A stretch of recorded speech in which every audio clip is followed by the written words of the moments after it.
In ancient Hawaii, the sacred Nu'uanu Valley was known for harsh wind and rain. While the gods gave Hawaiians the knowledge of capes, these garments were no match for the brutal elements. Among Nu'uanu's inhabitants, a farmer knew something was needed to keep his daughters and people warm. So begins the story of Kapa, the dead man's tree. And this is Legends from the Pacific.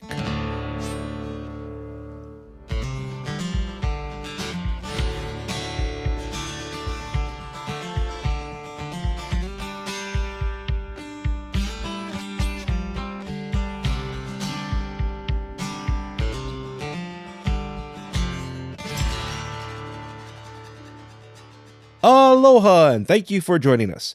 This is your podcast about Asian and Pacific Islander folklore and cultural history, Legends from the Pacific. Welcome to episode 155, Kapa, the Dead Man's Tree. I am Kamuela Kaneshiro, a native Hawaiian professional writer, speaker, and Comic-Con panelist with extensive film and television experience. I study mythology, I've encountered unusual things, and I'm a geek. In the beginning, there was the Pacific Ocean. A canoe broke the horizon, piloted by Pele, a beautiful Polynesian maiden who dominated the waves until she felt safe to stop. The audiobook of our Legends from the Pacific Book 1 is now available, narrated by multi-award-winning voice actress Emily Wu Zeller. Emily has worked on anime, the video game Cyberpunk 2077, and over 500 audiobooks including Star Wars: The Empire Strikes Back from a certain point of view. Just click the link in our show notes to purchase our audiobook and enjoy Emily telling our stories today. Later in this episode, your featured song in Hawaiian word, but first, let me share with you The Dead Man's Tree. As usual, I apologize for any mispronounced names or words and appreciate your understanding. Because who would have known talking positively about cultures and sharing them with others would upset people? Now, don't let this episode fool you. While an episode about textiles may not seem thrilling, the harsh reality is most of us overlook clothing when studying a culture, which is a sin since in the past, as well as today, a civilization's clothes reflects what an individual had access to and their status. The farmer toiled for something that could keep his daughters and people warm, but he was old and grew sick. Near the end of his life, he instructed his daughters to bury him along a nearby stream and look after the area, for a tree would grow. When it does, they were to take a piece of it and pound it into cloth. The daughters wept when their father passed and buried him. Soon, a tree grew. The daughters ensured it developed. Once healthy, they took a branch, beat it till it became cloth-like, and shared it with the village. The fabric was called Kapa, which meant the beaten thing.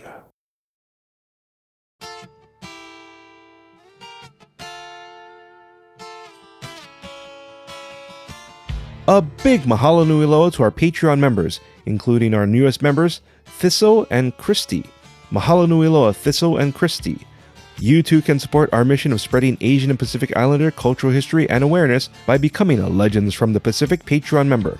Our current members include Thistle, Christy, Charlene, Will and Ollie Geis, Christopher, Meg, Jessica Bullock, Edward Pueohenki, Felisa H., and the Mokuli Guy.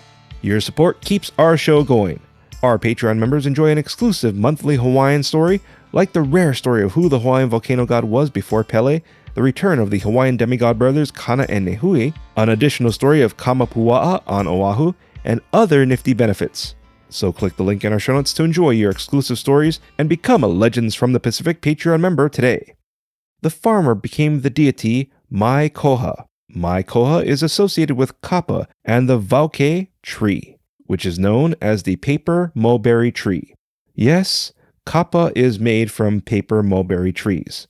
Offerings are made to Mai Koha to ensure newly planted trees provide excellent Kapa.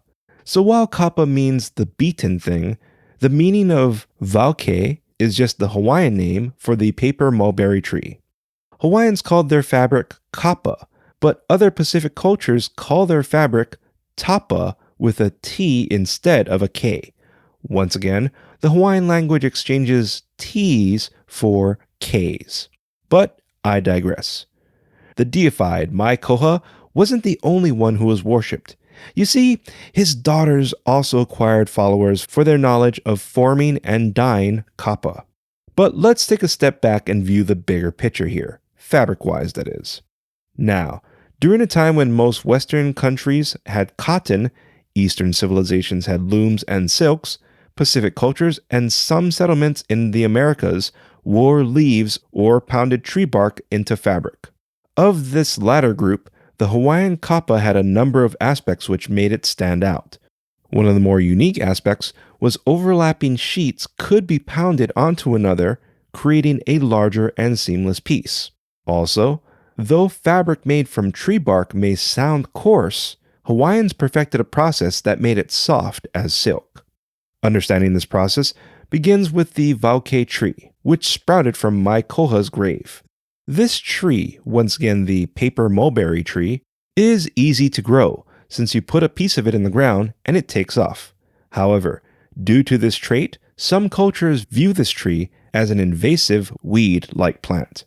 These trees are harvested before they are 2 years old. By this time, it's around 6 to 12 feet with a diameter a little larger than a broomstick. The branches are made into strips and fermented. This fermenting was unique to Hawaiians and helped kapa achieve its silk-like feel. Kapa makers took the fermented strips and beat it with wooden clubs against small wooden anvils until it became kapa. Kapa makers were mainly women since men were out fishing or farming, but men contributed to kapa creation by making the clubs and anvils. The clubs constantly beating the strips created the highly desirable micro-design unique to each kapa maker. The beating also created a ticking sound, which kapa makers paced with melees, chants, or songs to occupy their time. The ticking of several kapa makers created a sound audible for miles away. Because of this, Hawaiians may have used the sound to send long-distance messages, but more importantly, the ticking's tone told the kapa maker how thick the kapa was and when it was done. As stated before, kapa was made larger by pounding an overlapping piece of kapa near the edge of another, creating a seamless, larger piece. Once completed, the fabric was adorned with designs from ink and dyes. Now, this is fascinating since Hawaiians made dyes from ash, berries, and various other things in their surroundings, including, of course, Hawaii's signature, red dirt. This aspect of using colorful dyes was another feature that elevated Hawaiian kapa. But the designs were family-specific, and while wearing another person's design wasn't a kapu punishable by death, it was respected to only wear your family design. This whole wearing your family's design kind of reminded me of some Pacific Islanders urging non-Pacific people from getting tribal tattoos, since the tattoos and designs are a culture's sacred symbols. Just to be clear though, I'm not making anything out of this. My brain just made this connection. Anywho, the process of creating a piece of kapa took months. But it should be noted, Hawaiians had other things that could be used for clothing, like lauhala and bird feathers. Lauhala, or dried and braided palm leaves, was strong but coarse, and not really pliable, so lauhala was good for mats. Bird feathers were nice and commonly made into capes, but feathers were difficult to collect and thermally bad.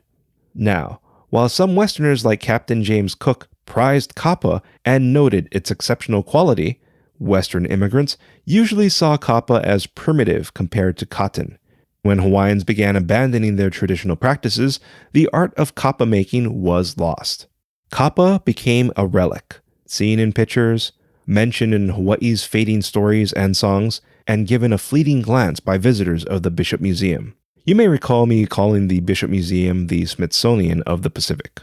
So while Hawaiians drifted from their cultural identity, a woman, Greta May Puanani Kanemura Van Dorp, married a man. They relocated to Fiji. While Greta May perfected her golfing, Fijian kapa or tapa intrigued her, and she learned of the fabric.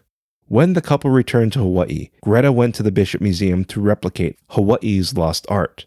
And while the museum had artifacts, no one knew how to make it. since the practice was omitted from records created by missionaries. But Greta was determined. Kapa became her world. She consulted others and researched the remaining Hawaiian stories and songs. Her detailed notes read like a science experiment. They chronicled Greta's fermentation attempts, logged her formulas of creating stunning dyes, and listed theories of how she could improve. Greta created a process, submitted her kapa to the Bishop Museum, and hoped it was close to the remaining artifacts. Experts analyzed the fabrics and concluded Greta's kapa was identical to that of our ancestors. Greta resurrected a lost Hawaiian art that made us unique among our Pacific relatives.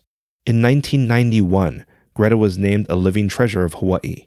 15 years later, in 2006, Waikiki's Hilton Hawaiian Village unveiled a statue of her commemorating her tireless work. 8 years later, she passed in 2014. She was in her early 80s. To this day, the vauke tree joined the ranks of the breadfruit and taro as some of Hawaii's most important crops. Kapa makers credit Greta for resurrecting Hawaii's lost art. And among this new breed is Greta's daughter, who continues her mother's legacy. So, what'd we learn? Aside from the glaring aspect that making this episode took as long as it does to create a piece of kapa. Oh yeah, for one of our May cultural episodes, I'll make one about kapa. Sure, it'll take a ton of research during our busiest time, but it'll be fine. Yeah, that's a great idea. Right. Anywho, let's start off with looking at our story. While researching my Koha's story, I couldn't help but think of the story of the god Ku and his connection with breadfruit. Listen to episode 102 for more on that. Then there's Greta May. Personally, I felt a strong connection with her because while our show's stories aren't completely lost, my research involves piecing fragments of nearly lost or forgotten stories and utilizing my cultural understanding as well as writing knowledge to create a version I hope is close to the original as possible. As always, I thank you for taking the time to listen to our show, as well as doing what you can to share our show and supporting our mission of spreading Asian and Pacific Islander cultural awareness. A special shout out to one of our fans of the show, Carissa, who I happened to meet. Mahalo nui loa, Carissa, for supporting our show. Our theme song is Mystery by Tavana, courtesy of High Sessions, Sound Effects by Sound Effects Factory. Our music coordinator is Matt Duffy, aka DJ TripleBypass.